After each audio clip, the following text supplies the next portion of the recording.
Young athlete जिन्होंने 20 से ज़्यादा मेडल्स हासिल किए। 1-2 क्लास में थे तब हमने एक क्लब ज्वाइन किया था। अल्हम्दुलिल्लाह वहाँ से हम लोग ब्लैक बेल्ट की चैंपियंस हैं। ये माशरे में यही है कि लड़कियों को 10 करवा के घरों में बिठा दिया जाए तो मैं भी इंटरनेशनल लेवल पर खेल के मुल्क और पाकिस्तान का नाम रोशन कर सकूँ। लोग बातें करते हैं, उनको मुंह तोड़ जवाब दे सकें कि बेटियाँ जो है सब कुछ कर सकती हैं। तो पढ़ाई भी ज़रूरी है, स्पोर्ट्स भी ज़रूरी है। ठीक है। मुझे 12 साल हो गए हैं बाइक चलाते हुए। माशाल्लाह। पफ को हाथ लगाती है ना तो ये जीत जाती है।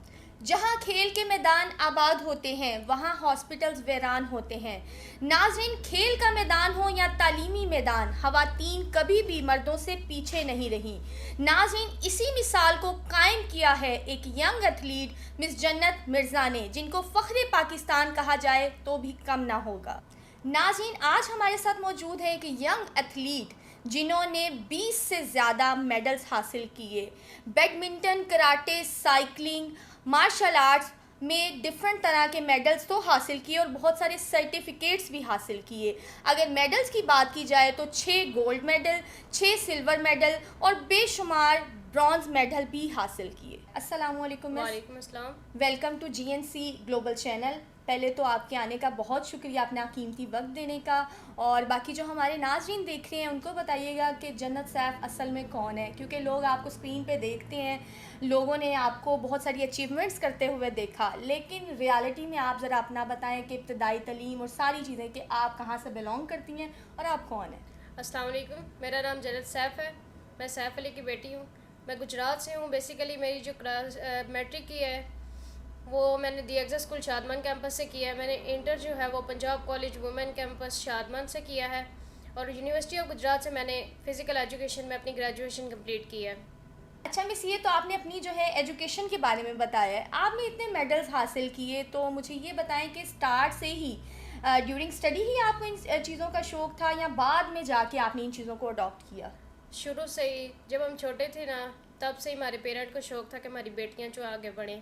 ठीक है। तो स्कूल लेवल पे जब छोटी सी क्लास में थे, मतलब 1-2 क्लास में थे, तब हमने एक क्लब ज्वाइन किया था अब्बास जिजित्सु अकेडमी का, जो कि नवाज शरीफ पार्क में मौजूद है। बिल्कुल। वहाँ पे हम लोगों ने कराटे जो है सीखे हैं और अल्हम्दुलिल्लाह वहाँ से हम लोग ब्लैक बेल्ट की चैंपियंस हैं। पेरेंट्स ने आपको शुरू से ही जो है वो एक सपोर्ट किया कि आप शुरू से ही स्टार्टिंग से ही इन चीज़ों को लेके साथ चल रही जी, थी। मेरे पेरेंट्स जो है वो बड़े सपोर्टिव हैं। उनको बड़ा ही शौक़ है कि मेरी बेटियां जो है आगे बढ़े स्पोर्ट्स में और एक्टिव रहें। ये नहीं कि घरों में बैठी रहें बेड पे या फ़ोन्स बस इस्तेमाल करें, ऐसा वैसा कुछ भी नहीं है। ऐसे ही शुरू से ही हमें शौक़ है और शुरू से हम लोग सपोर्ट करते आ रहे हैं। डेफिनेटली आप बता रही हैं कि शुरू से इंटरेस्ट था, लेकिन इंटरेस्ट के साथ साथ आपको डिफरेंट किस्म के जो चैलेंजेस हैं, डिफरेंट किस्म के हर्डल्स जो हैं वो भी फेस करना पड़े होंगे, तो उस बारे में भी बताएं। डेफिनेटली फ़ीमेल होते, बीइंग अ फीमेल, आपने काफ़ी हर्डल्स को फेस करके आप आज यहाँ पे पहुँची हैं। देखें, हर्डल्स जो हैं हर एक चीज़ में आती हैं। कभी कहीं जो है वो फैसिलिटीज़ की वजह से आ रही होती हैं, कोई पेरेंट्स की वजह से आ रही होती हैं, कोई इर्द गिर्द के लोगों की वजह से आ रही होती हैं। लेकिन अल्हम्दुलिल्लाह मेरे पेरेंट्स मुझे सपोर्ट कर रहे हैं। मेरे पेरेंट्स ने बोला है कि आप लोग जो हैं इधर उधर की बातें ज़हन से निकाल के और जो आपने करना है वो किया करें। ये नहीं कि उसने बोला आपने नहीं करना, आपने कुछ भी नहीं करना, उनकी बातें सुन के आपने घरों में नहीं बैठना। तो लड़कियाँ जो कि अपनी स्टडीज़ भी छोड़ देती हैं और ऐसी एक्टिविटीज़ में आगे नहीं होती हैं, उनके पेरेंट्स सपोर्ट नहीं करते, तो उनके लिए आप क्या मैसेज देना चाहेंगे। बेसिकली जो आजकल सोसाइटी हमारी चल रही है ना, वो ये माशरे में यही है कि लड़कियों को 10 करवा के घरों में बिठा दिया जाए, 2 साल काम करें और अगले घरों में भेज दिया जाए। जब तक ये पढ़ाई नहीं करेंगी तो कल को अपना फ्यूचर कैसे संभाल पाएंगी।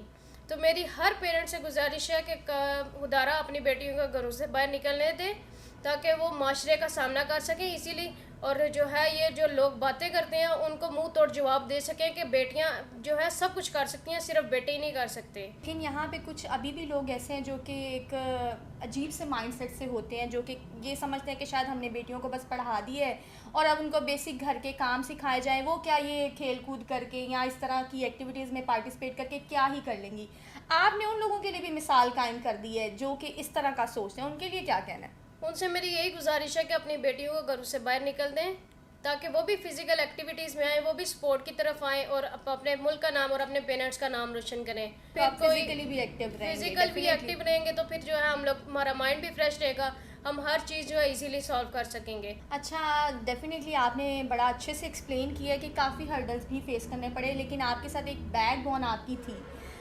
कभी कभार ऐसा होता है कि जब हम फील्ड में काम कर रहे होते हैं, जिस तरह की आपकी फील्ड है, बहुत डिफरेंट हट के है, तो कभी ऐसा हुआ कि हिम्मत टूटी हो किसी की बातों से, किसी ने आपको ट्रिगर किया हो या किसी की बातें आपको ट्रिगर कर गई हो?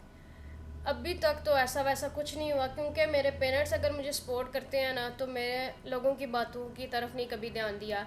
अगर आप लोग पेरेंट्स ही बेटियों को या बेटों को सपोर्ट करोगे ना, तो देखना आप लोगों के बच्चे जो हैं कितना आगे बढ़ के आप लोगों का नाम रोशन करेंगे। अच्छा, स्पोर्ट्स के साथ साथ मैंने सुना है कि आप जो है अपनी स्टडीज़ में भी जो है, तालीमी मैदान में भी जो है, बाकी सबको पीछे छोड़ के आगे गई, और उस बारे में भी ज़रा बताएं। मैं जो है अल्हम्दुलिल्लाह इतना माइंडसेट था, अल्लाह ने दिया हुआ था कि मैं अपने स्कूल में, पूरे स्कूल में फर्स्ट टॉपर आई। मेरी पेरेंट्स जो हैं वो बड़े खुश हुए। मेरे टीचर्स ने मेरे पेरेंट्स को बुला के टीचर्स को हार पहनाए थे जब फर्स्ट टाइम हुआ था। तो पढ़ाई भी ज़रूरी है, स्पोर्ट्स भी ज़रूरी है। ठीक है। अच्छा मिस, आपने इतने ज़्यादा मेडल्स हासिल किए, इतनी अचीवमेंट्स हैं, ज़रा उन अचीवमेंट्स के बारे में बताइएगा।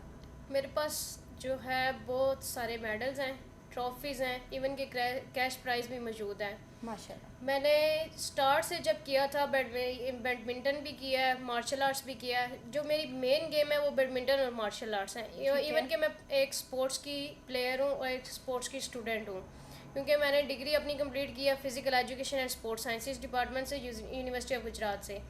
जो मैंने कराटो में मेडल्स वगैरह लिए हैं वो मैंने अब्बास निंजाट्सू अकेडमी के थ्रू, सारा गुलाम अब्बास साहबी के थ्रू किया है। इवन कि उनके पास फैसिलिटीज़ मौजूद नहीं है, ग्राउंड तक मौजूद नहीं है कि वो हमें ट्रेनिंग करवा सकें। डेफिनेटली गुजरात सिटी में मैं देख रही हूँ इतनी कोई वो आपके लिए फैसिलिटीज़ नहीं है, इतनी ज़्यादा गुजरात में फैसिलिटीज़ प्रोवाइड नहीं की जाए, तो किस तरह से मैनेज किया? ग्राउंड के अंदर इतनी इतनी घास होती थी जब हमने ट्रेनिंग की है, लेकिन ये है कि उन्होंने हमें ये कहा कि बेटा आपने कामयाब होना है तो आपको करनी पड़ेगी ट्रेनिंग। इवन कि वहाँ पे पंखे तक, लाइट्स तक नहीं मौजूद हॉल के अंदर, लेकिन उन्होंने कहा कि नहीं आपने करना ही करना है। और अल्हम्दुलिल्लाह हमने बेशुमार मेडल्स जो हैं वो नेशनल लेवल तक गेम्स करके, फाइट्स वगैरह करके खेले हैं।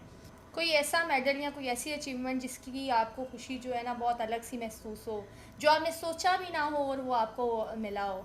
मेडल्स तो मार्शल आर्ट्स में फ़ाइट्स के अंदर जो हैं वो बेशुमार ऐसे मेडल्स हैं जो कि गोल्ड मेडल्स ही हैं, जो कि फर्स्ट पोजीशन में है। तो जब मैं फ़ाइट कर रही होती हूँ ना, तो मेरे टीचर्स यही हम मुझे कहते हैं, गुलाम अब्बास साहब भी, कि मेरा जिन है, इसने करके दिखाना है। बाकी लड़कियां जो हैं उनका पता ही नहीं। मेरा ना जब बाल आगे आ जाते हैं ना, तो मेरा एक ही स्टाइल है, मैंने बाल पीछे करने होते हैं। तो साथ ही मेरी कोई ना कोई किक लग जाती है जिससे मुझे जो है वो विनिंग मतलब मिल जाती है। ठीक है। तो वो यही कहते हैं ये मेरा जिन है, जब ये पफ को हाथ लगाती है ना तो ये जीत जाती है। मिस जन्नत, हमें ये बताइएगा कि आप स्पोर्ट्स लवर तो हैं ही हैं, उसके साथ साथ और कौन सी एक्टिविटीज़ या हॉबीज़ हैं, ज़रा वो भी बताएं। हॉबीज़ तो बड़ी ज़्यादा हैं। मुझे 12 साल हो गए हैं बाइक चलाते हुए। माशाल्लाह। अच्छा, आप बाइक भी चला लेती हैं, साइकिलिंग भी कर लेती हैं, कोई काम छोड़ा भी है आपने? नहीं, काम तो कोई भी नहीं छोड़ा। मैं बाइक, साइकिलिंग, 12 साल से, सब मेरे कुछ ख्याल कर से सकती हूँ। ये कुछ ही साल हुए हैं कि रुझान हुआ है फीमेल्स को, हम रोड्स पे बाइक्स चलाते देखते हैं, लेकिन आप 12 साल से कर रही हैं। जब मैंने चलाना स्टार्ट किया था ना, तो हमारे गुजरात में कोई ऐसी लड़की नहीं थी जिसने बाइक चलाना स्टार्ट किया है। और इसका क्रेडिट भी आपको ही जाता है, क्योंकि आजकल के दौर में तो बेटों को कहें तो वो भी उस तरह से अपने माँ बाप का फरमाबरदार नहीं होते, या नहीं उनको बार बार कहना पड़ता, लेकिन आप बीइंग अ फीमेल, आप अपनी माँ को, अपने पेरेंट्स को, अपने मदर को हर जगह लेके जा रही हैं, अपने पेरेंट्स को सपोर्ट कर रही हैं, तो बहुत बड़ी बात है। क्रेडिट मुझे नहीं, मेरे पेरेंट्स को जाता है, जिन्होंने हमें इजाज़त दिया कि आप बाहर निकलें, ताकि और मेरे ख्याल से हर घर में जो है ना इस तरह का एनवायरनमेंट अपने बच्चों को प्रोवाइड करना चाहिए कि वो इंडिविजुअली बाहर निकले, बेखौफ होके, बेडर होके बाहर निकले, क्योंकि आजकल का जो दौर है आपको पता है फीमेल्स को बड़ा ट्रिगर किया जाता है, फीमेल्स को बड़ा जो है ना हरास किया जाता है। तो बीइंग अ फीमेल, जब आपको पीछे से अपने घर से अपनी फैमिली की सपोर्ट होती है, अपने पेरेंट्स की सपोर्ट होती है, तो फीमेल्स फिर किसी भी मैदान में डरती नहीं है मेरे ख्याल से। बिल्कुल ऐसा ही है, लेकिन ये कि हमारा गुजरात है ना, गुजरात में फीमेल्स अकेली बाहर नहीं निकलती। जब भी वो घरों से बाहर निकलती हैं, या उनके साथ उनके हस्बैंड्स होते हैं, या उनके भाई होते हैं, या उनके बेटे होते हैं, या उनके बाप होते हैं। डरते होंगे यकीनन आपसे, कराटे भी आते हैं आपको जैसा आपने बताया, तो लोग तो डरते होंगे बात करते हुए। मैं बता रही हूँ कि हमारे मोहल्ले में बिल्कुल लड़कियां बाहर निकलती नहीं घरों से। ठीक है।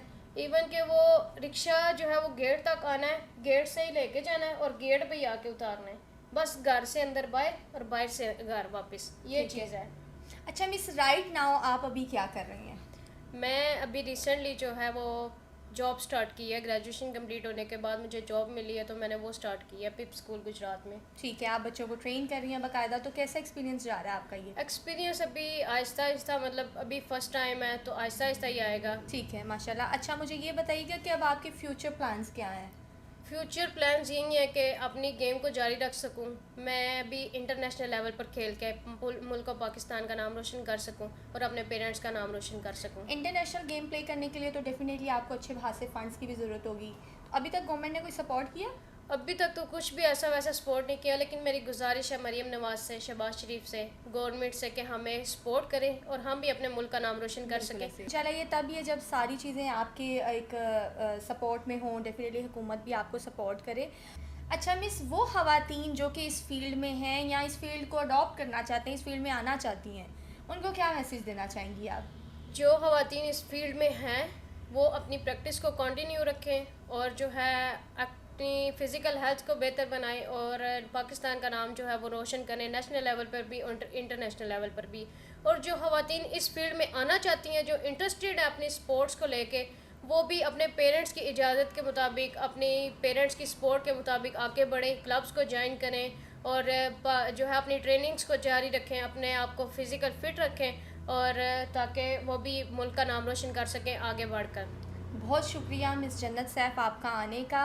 उम्मीद करती हूँ कि आपने जो जो चीज़ें गाइड की, हमारे देखने वाले जो नाज़रीन हैं वो उनसे जो है सीखेंगे और आने वाले टाइम में हमारे मुल्क का नाम आपकी तरह जो है वो रोशन करेंगे। इंशाल्लाह। नाज़रीन, मुझे दीजिए इजाज़त, मिलते हैं नेक्स्ट वीडियो में। टिल देन टेक केयर, अल्लाह हाफ़िज़।